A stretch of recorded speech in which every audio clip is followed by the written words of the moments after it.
ስልክ ስትደውሉላቸው ወዲያው የሚመልሱት ስራ ፈት ስለሆኑ አይደለም።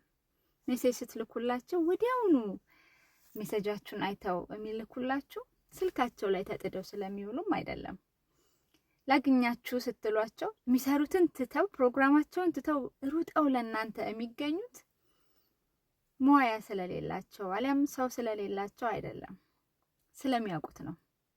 ተረስተው ስለሚያውቁ፣ ብቸኝነትን ስለሚያውቁ፣ ሰው እርቧቸው ስለሚያውቁ፣ ሰው ፈልገው ሰው አጥተው ስለሚያውቁ፣ ህመሙን ስቃዩን ስለሚያውቁት ነው። ከዛም በበለጠ ደግሞ እናንተን በጣም ስለሚወዷችሁ ነው። እንዲህ አይነት ሰዎች እንዲህ አይነት ጓደኞች ሲያጋጥሟችሁ ሙያ ስለሌለው ነው፣ ስራ ስለሌላት ነው፣ እንዲህ ነው ብላችሁ እንዲሁ ቸል ብላችሁ አትውሰዷቸው። እንደነዚህ አይነት ጓደኞች ወርቅ ናቸው፣ በቀላሉ አይገኙም።